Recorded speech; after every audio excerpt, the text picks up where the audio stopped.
Welcome back to my channel success mantra by Riddhi Chandra. तो आज हम स्टार्ट करने वाले हैं आईपीटी के दो मेजर थिंकर्स जो हैं एम.एन. रॉय एंड पेरियार, जिनको ई.वी. रामास्वामी नायकर भी बोलते हैं। सबसे पहले हम स्टार्ट करते हैं एम.एन. रॉय को। तो एम.एन. रॉय का जो पूरा टाइम पीरियड है वो है 1900 वाला, that is the 20th century. And इनको फादर ऑफ इंडियन कम्युनिज्म भी बोलते हैं, जिनको हम first revolutionary leader of India भी देख सकते हैं।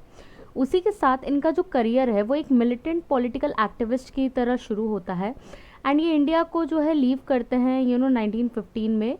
एंड ये ब्रिटिशर्स के साथ जाके वहाँ पे आर्म्स एम्यूनेशंस वगैरह ये सब देखते हैं।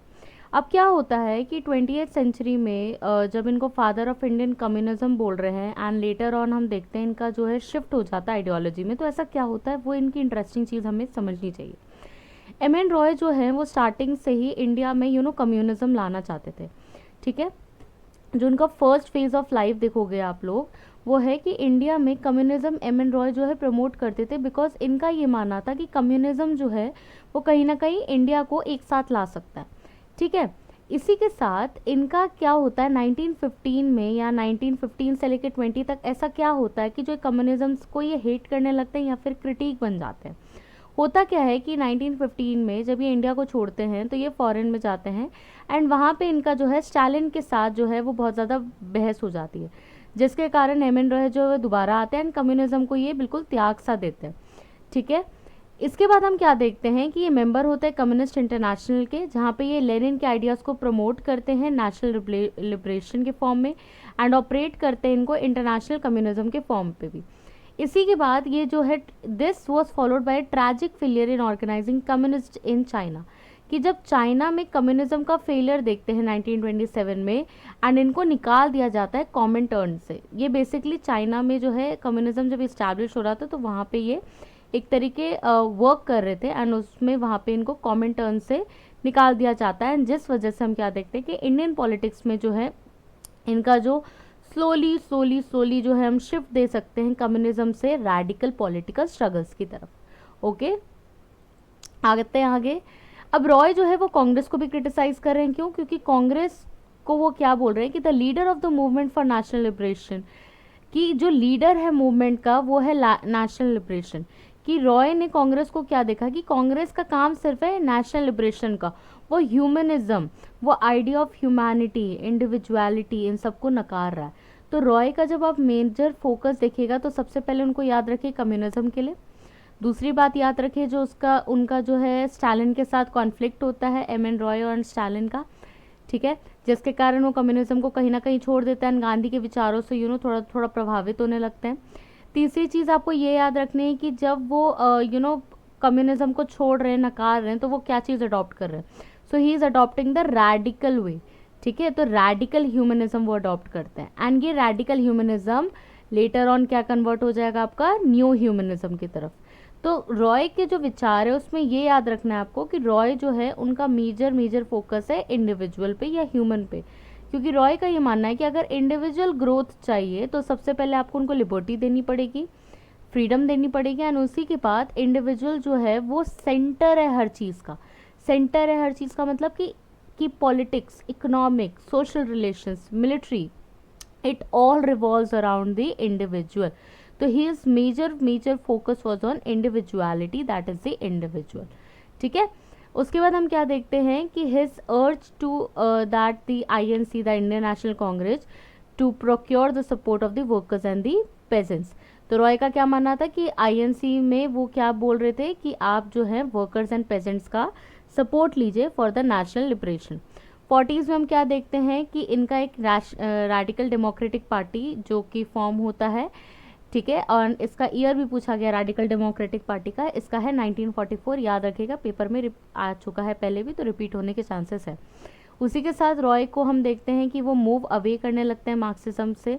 ठीक है, एंड वो एक बेसिकली न्यू फिलॉसफी देते हैं जो है रैडिकल ह्यूमनिज्म, जहाँ पे एम.एन. रॉय ये भी कहते हैं कि he wanted to make the Communist Party of India as legal and national political party like Congress and Swaraj Party. तो ये बेसिकली एम.एन. रॉय का कहीं ना कहीं विचार जो है कम्युनिस्ट पार्टी या CPI का जो है वो एम.एन. रॉय जो है इंडिया में वो बेस रखते हैं।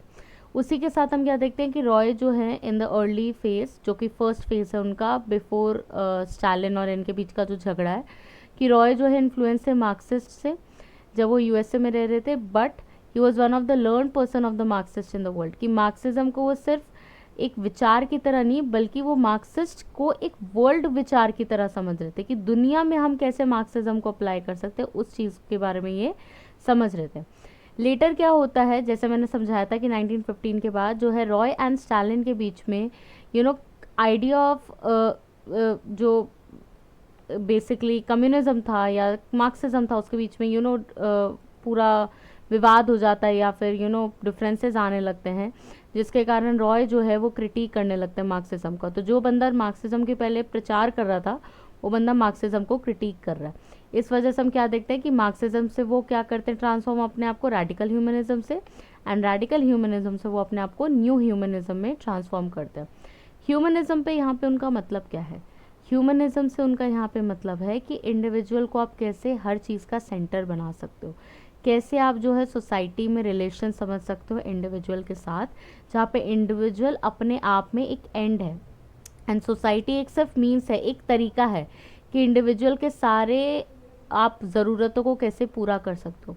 इसलिए हर कुछ जैसे कि social relations, political, economic, social, ethical, सब कुछ का रिक्वायरमेंट जो है इंडिविजुअल लिबर्टी एंड फ्रीडम होगा। ठीक है, उसके आगे चलते हैं। कुछ रॉय की बुक्स इंपॉर्टेंट है, जैसे कि हिस्टोरिकल रोल ऑफ इस्लाम 1939 की बुक है, the future of Indian politics 1929 की बुक है। उसी के साथ पॉवर्टी और प्लेंटी 1944 की बुक है। अब आते हैं पेरियार पे। पेरियार तो बहुत इजी थिंकर है, इनसे तो घिसे पिटे दो क्वेश्चन तो मान के चलो। एक है कि पेरियार ज्वाइन विच पार्टी, जस्टिस पार्टी। पेरियार ने कौन सी पार्टी फॉर्म की थी, तो it was DK, Dravid Kazhagam. और उसके बाद पेरियार से ही रिलेटेड एक आता है कि डीएमके किसने फॉर्म किए, तो इट इज सीएन अन्नादुराई। ठीक है, 2-3 क्वेश्चन तो ये हो गए। उसके बाद ये पूछ देते हैं कि ईवी रामास्वामी नायकर ने कौन सा मूवमेंट स्टार्ट किया था, तो it was self respect movement. उसके बाद एक क्वेश्चन आ जाता है इनसे रिलेटेड कि हु लेड दी वाईकॉम सत्याग्रह, तो वाईकॉम सत्याग्रह जो है पेरियार का। तो बस ये 2-3 क्वेश्चंस आते हैं, बट उसी के साथ आपको पेरियार के बारे में जानना इसलिए भी ज़रूरी है because Periyar was one of the thinkers who was very very very much ahead of his time. ठीक है, जब पेरियार के हम थिंकिंग को पढ़ते हैं तो I think one of the most मैं फेमिनिस्ट बोलूँगी पेरियार को। क्यों बोल रही हूँ फेमिनिस्ट, बिकॉज पेरियार के जो विचार है it is very much towards the women also and towards the men also, because he wants to restructure the analytical framework of the society of the 1900s। तो कैसे है वो, तो हम समझते हैं, आज पढ़ते हैं।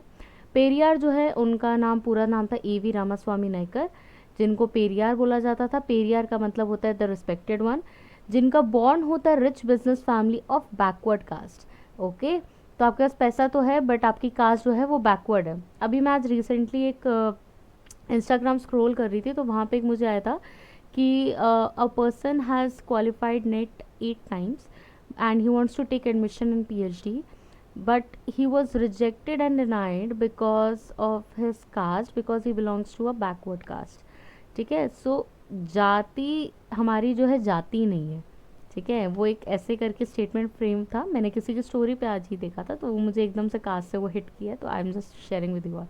ओके, सो यहाँ पे हम क्या देखते हैं कि वो डिसेप्शंस को समझते हैं कि रिलीजन में क्या क्या कमियां हैं या रिलीजन हमें क्या सिखा रहा है, प्रमोट कर रहा है। तो he was kind of against religion, because religion जो है वो मानते हैं कि सब चीज़ की मेजर जड़ है, कि रिलीजन के कारण क्या हो रहा है कि आप जो है वर्ण ऑर्डर क्रिएट कर रहे हो, उस वर्ण ऑर्डर के कारण क्या क्रिएट कर रहे हो, आप ब्राह्मण क्लास को क्रिएट कर रहे हैं।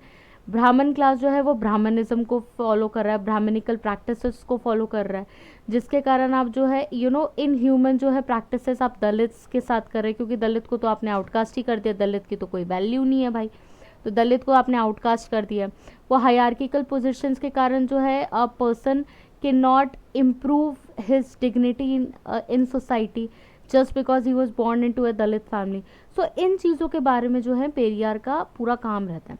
उसी के साथ हम क्या देखते हैं कि पेरियार जो है वो वेमेन के बारे में भी बहुत कुछ बोलते हैं, जैसे वेमेन के लिबरेशन कैसे हो सकता है कि जब वो खुद पढ़ेंगी, लिखेंगी, रैशनली सोचेंगी, उसी के साथ साथ वो फिज़िकली अपने आप को फिट रखेंगी या अपने मेंटल हेल्थ के बारे में सोचेंगी।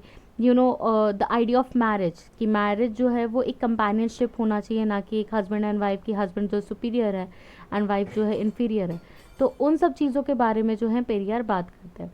इन्होंने जो है इंडियन नेशनल कांग्रेस को 1919 में ज्वाइन किया था। सेक्रेटरी रहे, प्रेसिडेंट रहे ये तमिलनाडु कांग्रेस कमेटी के, एंड उसी के साथ साथ पहले जो हैं वो फर्स्ट नॉन ब्राह्मण प्रेसिडेंट ऑफ तमिलनाडु कांग्रेस के बनते हैं। इन्होंने वाईकॉम सत्याग्रह जो है लेड किया था केरला में, जहाँ पे इजावा करके एक कास्ट है जिनको एंट्री नहीं दी जा रही थी वाईकॉम टेम्पल में, क्योंकि वो लो बेस्ड बॉर्न बर्थ है, मतलब कि लोअर कास्ट के पीपल है, तो उनको एंट्री नहीं मिल रही थी। ओके, आते हैं, ये लॉन्च करते हैं सेल्फ रिस्पेक्ट मूवमेंट को, जहाँ पे उनका गोल ये होता है कि हर नॉन ब्राह्मण को एक सेंस ऑफ प्राइड हो उनके द्रविडियन पास्ट में। एंड उसी के साथ ये कुदी अरासू एक तमिल वीकली होता है कि एक हफ्ते में एक बार आता है, उस तमिल वीकली को ये लॉन्च करते हैं कुदी अरासू को, जो कि 1925 में स्टार्ट करते हैं, एंड एक इंग्लिश जर्नल रिपोर्ट लिखते हैं 1928 की। उसी के साथ ये अपने आप को एसोसिएट करते हैं जस्टिस पार्टी से 1938 में। 1944 में यही जस्टिस पार्टी जो है कन्वर्ट हो जाती है डीके में, that is the Dravida Kazhagam. And 1949 में ये डीके पार्टी से ही सीएन अन्नादुराई, जो कि बहुत क्लोज एसोसिएट होते हैं पेरियार के, वो अलग होके जो है वो डीएमके बना देते हैं। तो सबसे पहले ईयर याद रखिए 1938, जिसमें बनता है आपका जस्टिस पार्टी।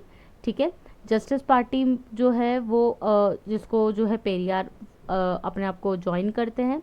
1944 में इसी जस्टिस पार्टी को कन्वर्ट करके डीके बना दिया जाता है, that is the Dravida Kazhagam. इस द्रविड़ कज़गम से जो है CN Annadurai, who was the close associate of Periyar, वो अपने आप को अलग करते हैं 1949 पे, एंड अपनी एक अलग पार्टी बनाते हैं जिसका नाम होता है डीएमके, द्रविड़ मुनेत्र कज़गम। ओके, उसी के साथ जो है पेरियार वो कन्फ्रंट करते हैं बेसिक डिग्निटी, जो कि राइट होना चाहिए लोगों का, एंड उसी के साथ वो मेन एंड वेमेन को जो है इक्वल देखते हैं। ठीक है, जहाँ पे वो dignity of both men and women की बात करते हैं, एंड एंड करना चाहते हैं हर कास्ट डिस्क्रिमिनेशन को, क्योंकि वो हर चीज़ की बेसिक जड़ है। ठीक है, इंडिया में अगर कुछ भी हो रहा है तो वो बेसिक जड़ जो है वो कास्ट डिस्क्रिमिनेशन या कास्ट प्रैक्टिसेस को मानते हैं। क्यों? क्योंकि कास्ट प्रैक्टिसेस के कारण क्या हो रहा है कि the idea of purity and pollution आ रहा है। ठीक है, जहाँ पे दलित्स को आप आउटकास्ट कर रहे हैं, एंड ये हो क्यों रहा है? क्योंकि ब्राह्मणिज्म के थ्रू हो रहा है। एंड एक चीज़ और याद रखिए कि Periyar was never never never against the Brahmins. वो ब्राह्मण के अगेंस्ट नहीं थे, वो ब्राह्मणिज्म के अगेंस्ट थे। ब्राह्मणिज्म एक विचार है जो आइडिया ऑफ कास्ट के थ्रू जो है परपेचुएट कर रहे हैं आप सोसाइटी में। तो ब्राह्मण जो है वो एक लोग है, एक इंसान है, एंड ब्राह्मणिज्म जो है वो एक आइडिया है, एक प्रैक्टिस है। तो इसके बीच में कंफ्यूज मत करिएगा। तो ब्राह्मणिज्म को जो है वो डिबंक करते हैं या कंडेम करते हैं कि ब्राह्मणिज्म जो है वो बहुत बेकार चीज़ है, but he was never against the idea of Brahmins, he was never against the Brahmins. Okay, क्यों? क्योंकि ब्राह्मणिज्म जो है वो पोल्यूशन एंड प्योरिटी का कॉन्सेप्ट देता है, जिसके कारण पूरा कास्ट सिस्टम वर्ण ऑर्डर जो है वो वर्क कर रहा है, and it is the basic the base of casteism, जिसके कारण जो है ह्यूमन सफरिंग इतना हो रहा है।